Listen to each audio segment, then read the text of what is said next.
So we're starting a new message series this morning called The Challenge, and before I get into what the series is about, there's a little backstory to how we got to the series, and that is it started with my aunt was moving and downsizing and needing to get rid of some furniture that had been in the family for a number of years, and so she shipped to me my grandma's table, dining room table from 1940 something. She shipped several other pieces of furniture, but then she also shipped something that was my great grandma's. And there was not consensus on where to put the end table for my great-grandma in my house. So I brought it up to the church and decided to put it in my office. But I didn't have room for it, so I had to make room for it. So I got rid of a bookcase and a bunch of books. And so a couple months, I had a bunch of books out there that some of you went through and were able to make use of some of them. But not only did I get rid of the bookcase and a bunch of books, I just went through some drawers and some different files. And as I was going through my files, I found this booklet, and it said The Challenge on it. And I was looking at it, and I'm like, I wonder what this is. And I started to flip through it, and it looked like maybe a message series I had done, but at first I had no memory of it. And as I'm flipping through it, I'm kind of like, well, this is kind of good. And what, I did this? Did I say that? I don't know about you guys, but I remember the things that I want to remember, and there's a whole bunch of stuff I don't remember. And so all the times, I can go back and look at previous sermons I wrote years ago, or this booklet, and I'm sitting there and I'm like, wow, I did that, I said that, and I can impress myself all over. It's like the best thing about not having a good memory is you can constantly re-impress yourself, right? And so as I'm flipping through it, it was a sermon series that I did in November of 2008. The church was just 8 years old then, and it was a series that I developed to try to encourage people to grow in their faith, and as a congregation for us to be basically all that we can be as a congregation.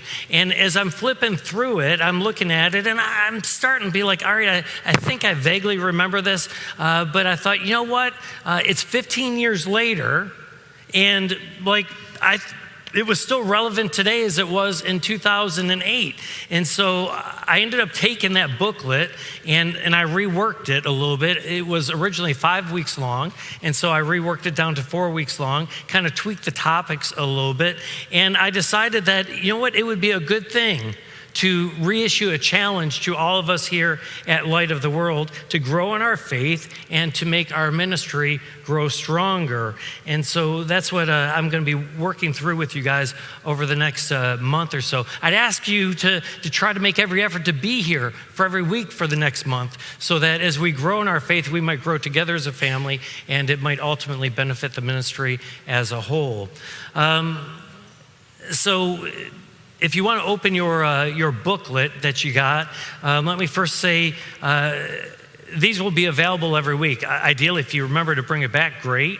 But if you don't, there'll be more next week. But you can also, if you prefer to have a copy on your phone, there's a PDF version on our website, so you can get to it by either the homepage of the website or that QR code that's up there, and you can download it on your phone. But the gist of it is there's a topic, and then there's a Bible passage, and then there's some thoughts about that Bible passage, and then there's going to be a series of questions that I'd like you to consider at some point after you hear the message, whether later today or throughout the week. And so this morning, we're going to take a look at our first lesson. Listed there is October 8th, and it's called A Fork in the Road. Are we going to follow the world, or are we going to follow God? Now, forks are in the road of life all the time. Some of them are small, you had the opportunity to come to church this morning or not. You had other things going on, right? I'm a Bills fan, and Bills are losing, but I didn't really have a choice.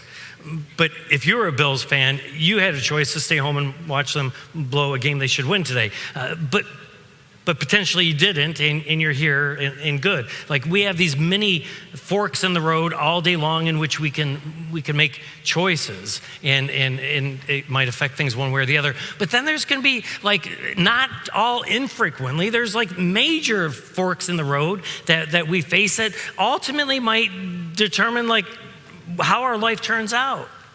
Now, for those of us who are older, or maybe some of you who are at that stage in your life, maybe you made the decision, am I going to go to college or am I not?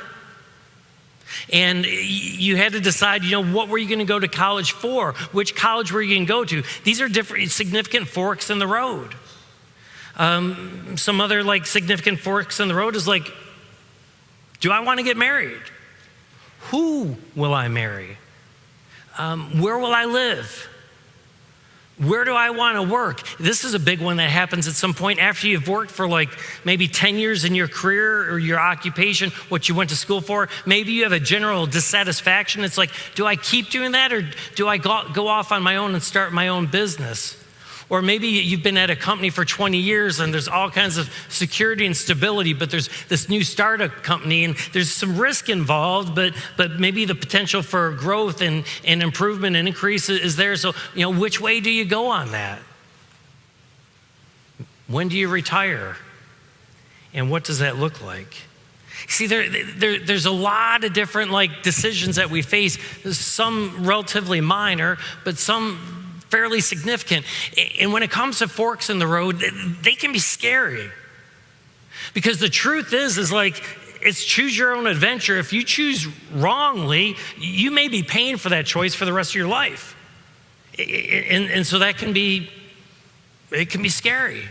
But it also can be exciting, right? When we have these forks in the road, because we potentially have these opportunities and these things that we might get to experience and that maybe we never thought we would. So they can be both scary and exciting at the same time.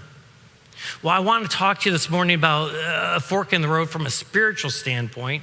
But to kind of get us into that mindset, I want to start by talking a little bit about Israel and a story that happened to them. Because Israel had lots of forks in the road in their history of following and sometimes not following God. Well, almost all of you are familiar with the fact that Israel spent some time enslaved in Egypt. And you're familiar with the story of the plagues, the 10 plagues, and Moses brings the people of Israel out of Egypt. And then as they leave Egypt, they head into the desert. That's when God gives them the 10 Commandments. And after the 10 Commandments, Moses is leading them to the promised land, the land that God had promised to Abraham and the descendants of Abraham.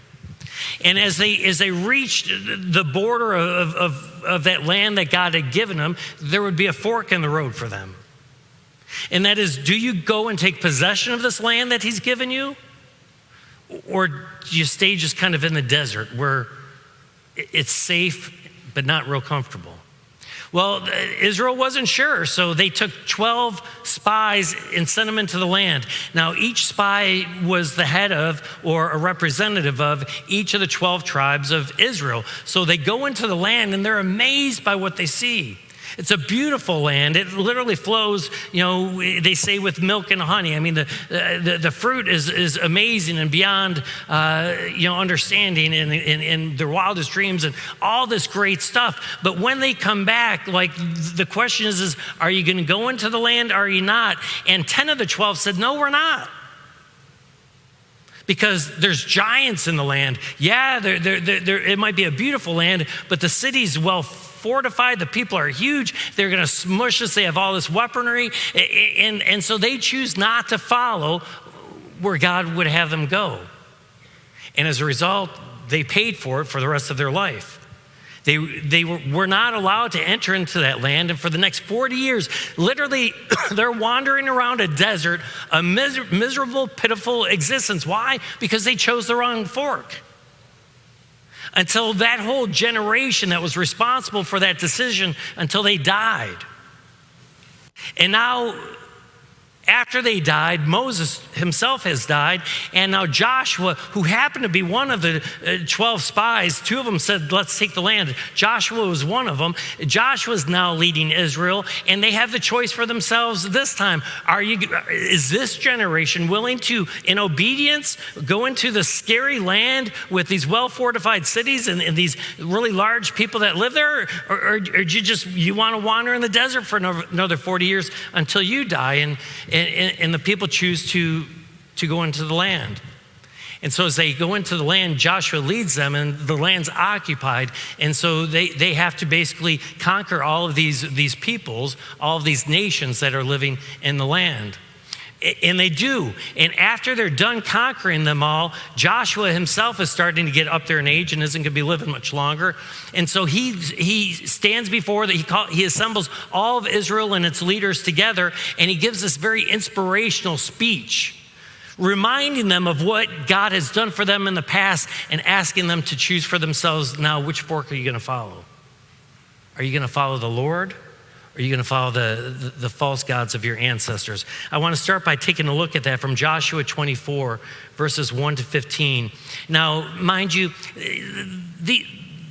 everything's oral back then. There wasn't like these history books where this generation of Israelites had all this stuff written down for them that they're able to read about what God has done. So Joshua is reminding this new generation about what God has done for the people of Israel since the calling of Abraham. Joshua 24, 1 to 15. And then Joshua assembled all the tribes of Israel at Shechem. He summoned the elders and the leaders and the judges and the officials of Israel. And they all came and they presented themselves before God. And Joshua said to all the people, "This is what the Lord, the God of Israel, says. Long ago, your ancestors, including Terah, the father of Abraham, and Nahor, they lived beyond the Euphrates River and they worshiped false gods. But I took your father Abraham from the land beyond the Euphrates, and I led him throughout Canaan, and I gave him many descendants. I gave him Isaac, and to Isaac I gave Jacob and Esau. I assigned the hill country of Seir to Esau, but to Jacob and his family they went down to Egypt. And then I sent Moses and Aaron, and I afflicted the Egyptians by what I did there. And I brought you up out of Egypt. And when I brought your people up out of Egypt, you came to the sea, and the Egyptians pursued them with chariots and horsemen as far as the Red Sea. But then they cried to the Lord for help, and so the Lord put darkness between you and the Egyptians. He brought the sea over them and covered them, and you saw with your own eyes what I did to the Egyptians. And then you lived in the wilderness for a long time. I brought you out to the land of the Amorites who lived east of the Jordan. They fought against you, but I gave them into your hands. I destroyed them from before you, and you took possession of their land. And when Balak, the son of Zippor, the king of Moab, prepared to fight against Israel, he sent for Balaam, the son of Beor, to put a curse on you. But I would not listen to Balaam. So he blessed you again and again, and I delivered you out of his hand. And then you crossed over the Jordan and came to Jericho. And the citizens of Jericho fought against you, as also did the Amorites, the Perizzites, the Canaanites, the Hittites, the Girgashites, the Hivites, and the Jebusites. I gave them all into your hands. I sent the hornet ahead of you, which drove them out before you. Also the two Amorite kings. You did not do it with your own sword or bow. So I gave you a land on which you did not toil, and cities that you did not build. And now you live in them, and you eat from the vineyards and the olive groves that you did not plant. Joshua says, now fear the Lord and serve him with all faithfulness. Throw away the gods that your ancestors worshiped beyond the Euphrates and in Egypt, and serve the Lord. But if serving the Lord seems undesirable to you, then choose for yourself this day whom you will serve. Whether it's the gods of your ancestors that they served beyond the Euphrates, or the gods of the Amorites in whose land you're living. But as for me and for my household, we will serve the Lord. And this is an inspirational passage. You have this new generation of the Israelites. How many of them knew the history? It's hard to say. But he talks about the goodness of God, that he called Abraham from a group of people that believed in false gods. He even talks about the fact that while they were in Egypt, they served false gods, yet God still delivered them. And he makes it clear, listen, it wasn't you who conquered all the people of the land. He says, I went before you, I sent before you like a hornet. He sent his angels before them. They thought they were fighting and doing the fighting, but God cleared the way for them so that now they're living in places that they didn't have to build. And they're eating vineyards and fruit and vegetables of the land that they didn't have to plant. And now it's time for them to speak for themselves. Because before Moses spoke for the people, and then Joshua speaking for the people, but there's a time when a child must grow up and speak for themselves. And Joshua's like, what are you going to do? Who are you going to follow? Because Joshua says, for me and for my house, we're going to serve the Lord. And look at how the people respond. Joshua 24, 16 to 18. So the people answered, far be it from us to forsake the Lord to serve other gods. It was the Lord our God himself who brought us and our parents up out of Egypt from the land of slavery, who performed the great signs before our eyes. He protected us on our entire journey amongst the nations through which we traveled. And the Lord drove out before us all of the nations, including the Amorites who lived in the land. And the people themselves say, we too will serve the Lord. He is our God. And you think Josh would be like, yeah, all right, let's do this thing. But he doesn't. Look at how Joshua responds to the people saying that they're going to serve the Lord. Joshua said to the people, you're not able to serve the Lord. He is a holy God. He's a jealous God. He will not forgive your rebellion. He won't forgive your sins. If you forsake the Lord and serve foreign gods, he will turn and bring disaster on you.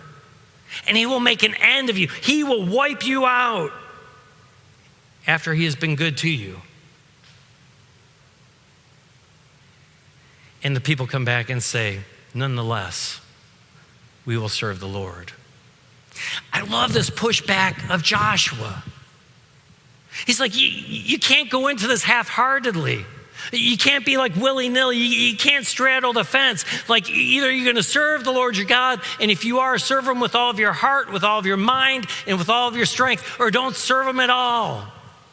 Because if you say you're going to serve him, but then you become unfaithful to him, and if you turn back to the gods of your ancestors or the gods of this land or the gods that were worshipped in Egypt, it is not going to work out well for you.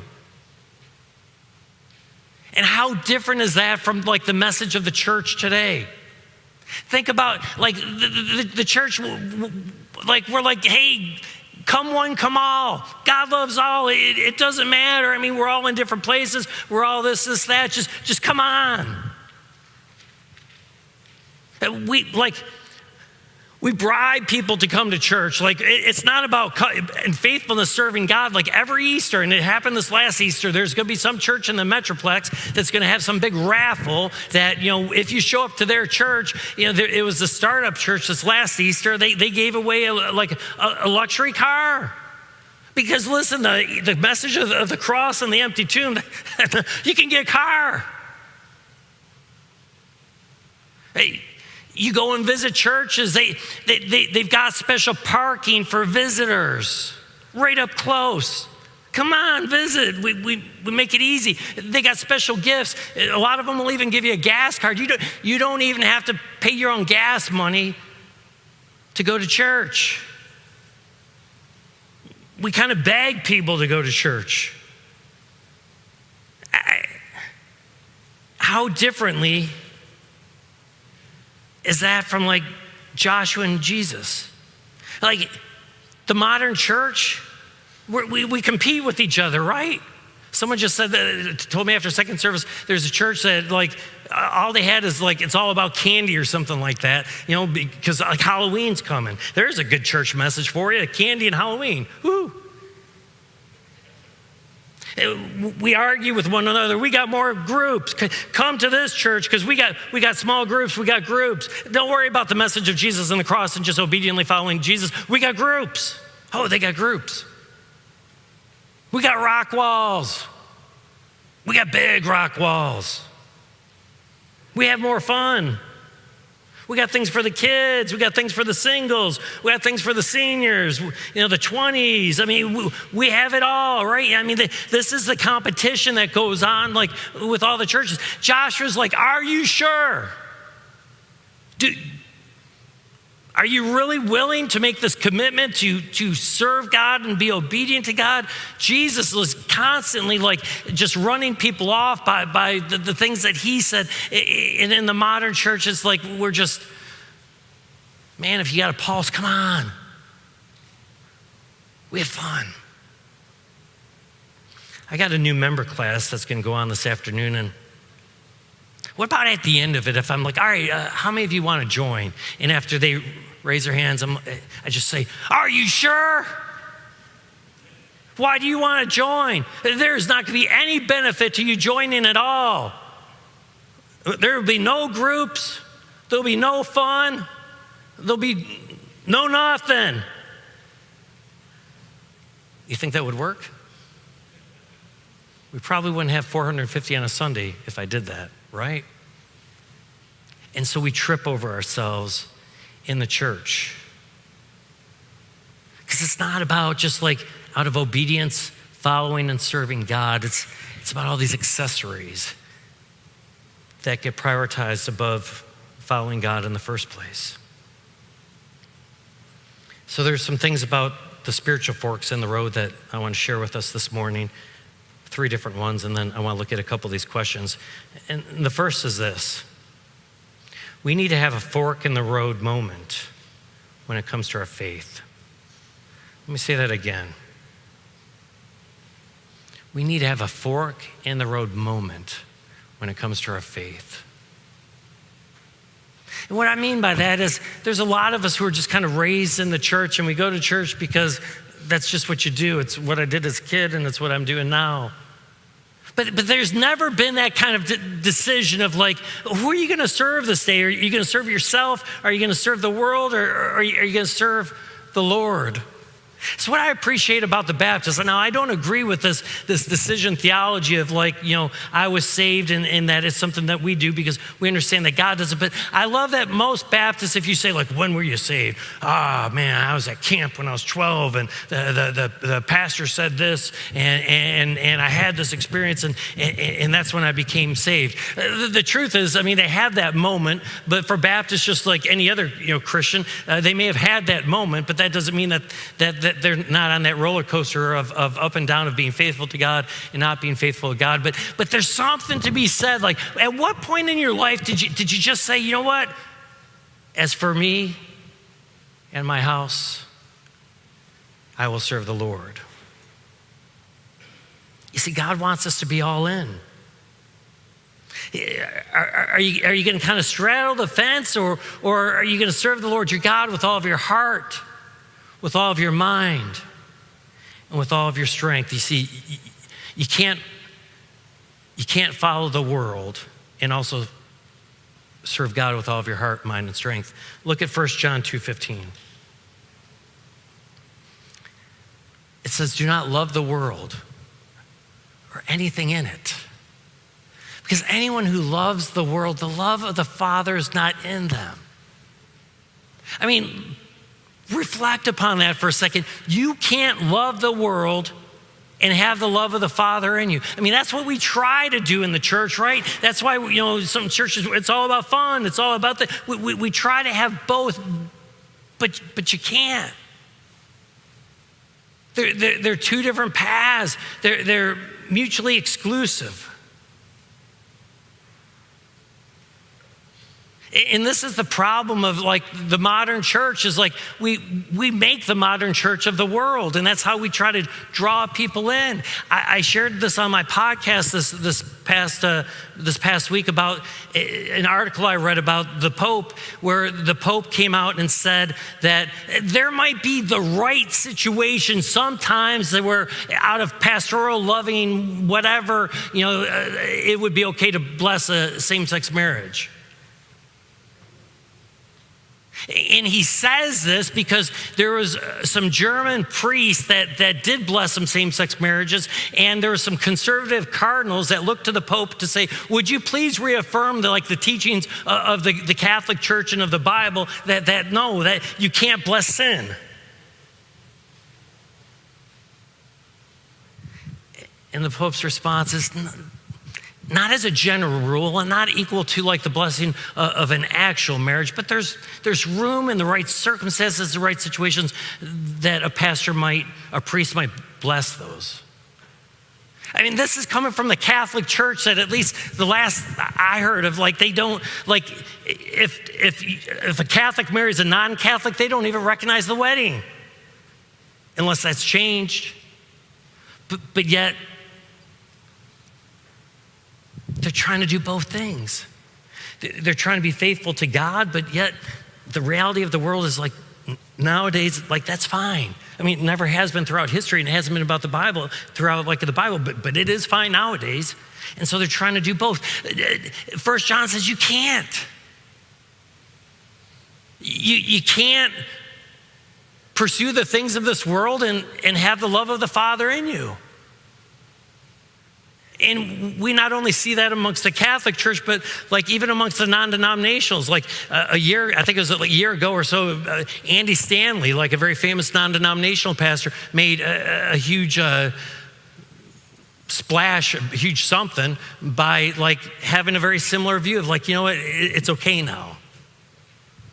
And so we have the church that's trying to lure people in by the way of the world, and we're not even holding to the teachings anymore. How can we expect the average Christian to have that fork in the road? Are you going to commit to God or not when the church isn't willing to do that?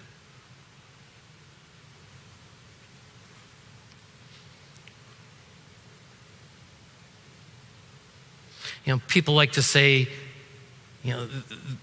there's just a difference between the Old Testament and the New. No, in the Old Testament, Joshua is sitting there and saying, choose for yourself. Are you going to follow the ways of these people, these godless people that live in the land, or are you going to follow God? That's what John's saying in 1 John 2:15.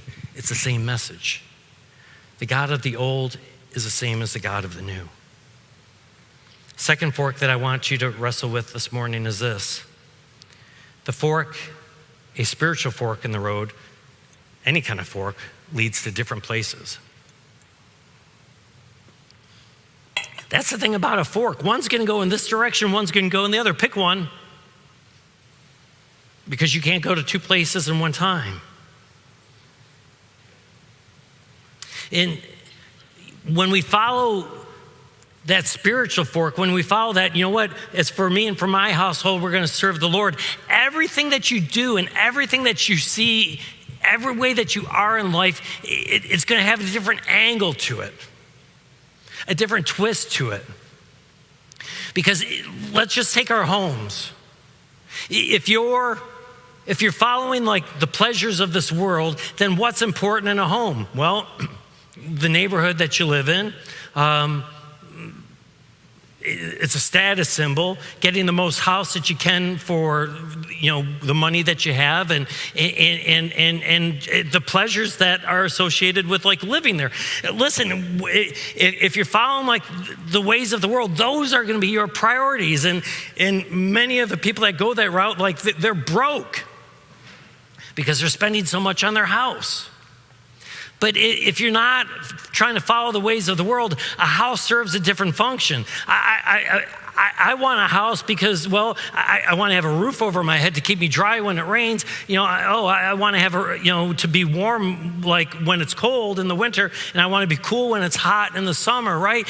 But I don't want to be broke because I'm spending all my money. It's not about like the pleasures of what all you can fit into a house and the status of living in certain communities. You just come at it from a different perspective. The same thing with our cars. Let's be honest. Like if you're caught up in the ways of the world, you want those luxury cars. You want those bells and whistles. One, it's a status symbol. Two, like man, they do some really cool things. And like though it doesn't matter that it's like someone's mortgage payment. To pay for this thing. That's what you want. But if you're coming at it from another direction, like listen, I need a reliable transportation to get from here from there. So I'm not saying like you get this clunker, but it's not a status symbol, and it just needs to kind of get the job done. And you know what? If it gets a ding, if it gets a scratch, if it gets a bump, it's just a vehicle to get me from here to work and from here to there. Our jobs are different when we understand them, when we're walking in obedience to God rather than the way of the world.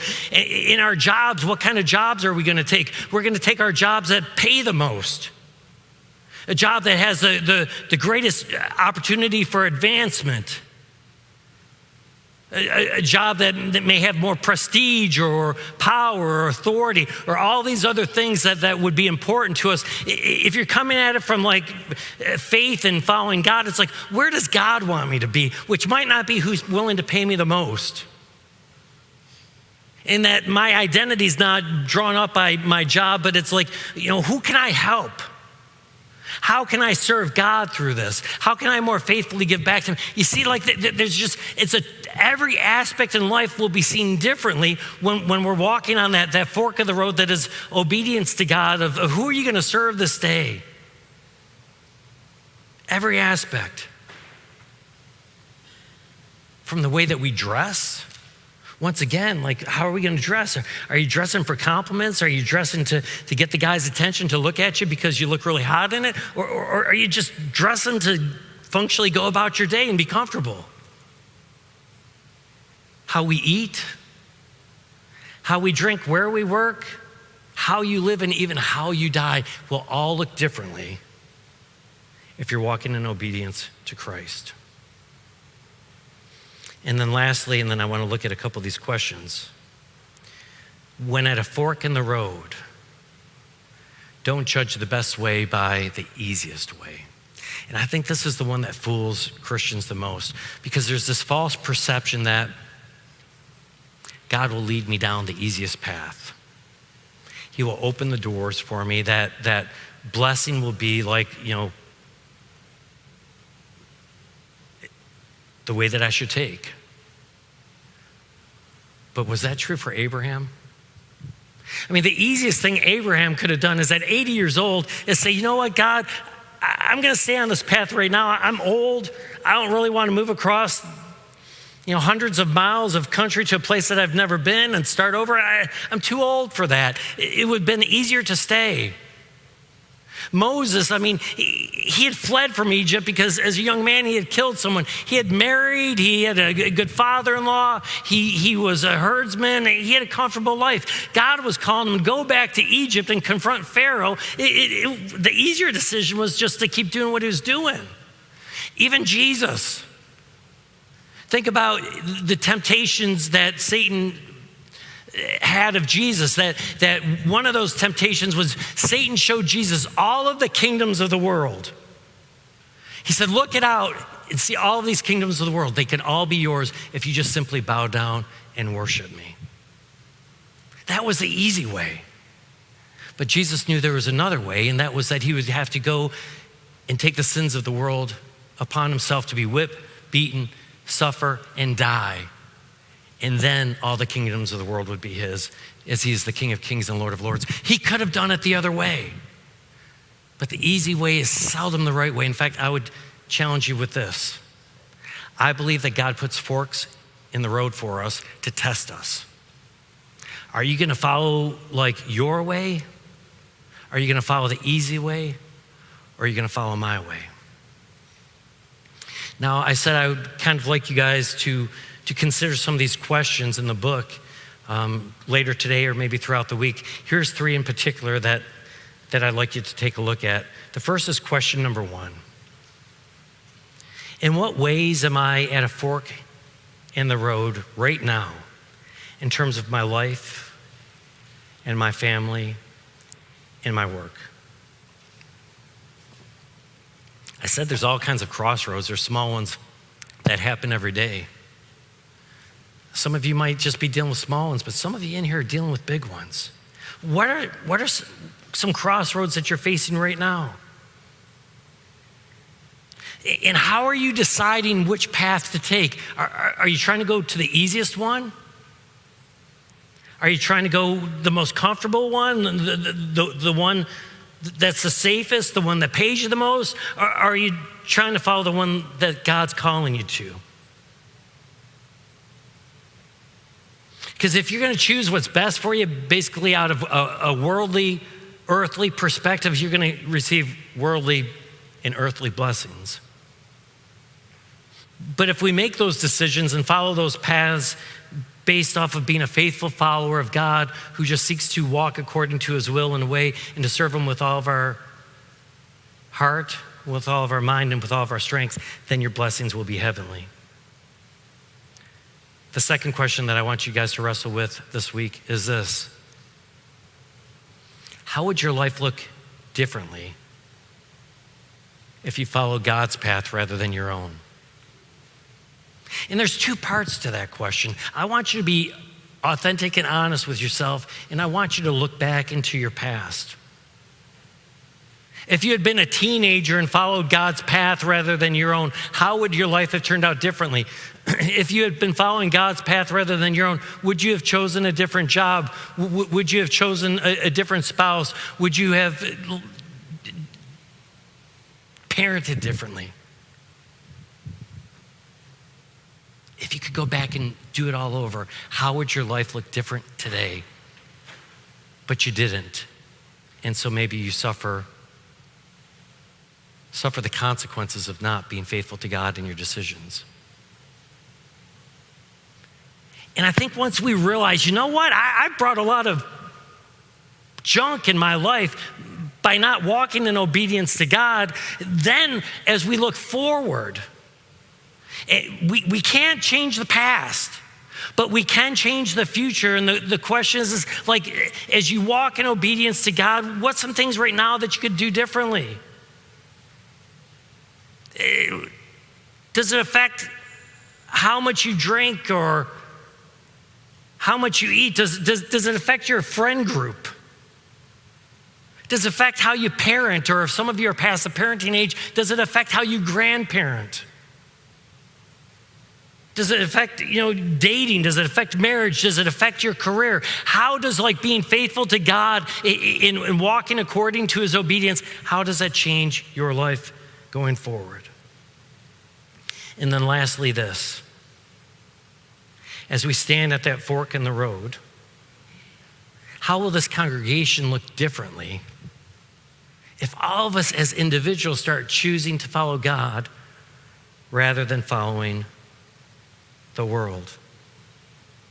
We're a bunch of individuals, but we make up a church. You might want to think of it as we make up a team. The football teams are playing this week, right? You know the difference between a good team and a bad team. Does anyone like playing on a bad team? No, everyone wants to play on a good team. Well, what separates a good team from a bad team? Well, maybe some of it's coaching, maybe some of it's talent and skill, but a lot of it is everyone on the team playing to their full potential. Because if everyone's playing to their full potential, that team's going to be better than what it otherwise would be. No team's perfect, no individual's perfect, no church is perfect, but are we all coming together and truly seeking to follow God with all of our heart, mind, and strength? And if the answer is yes, then we're playing on a good team.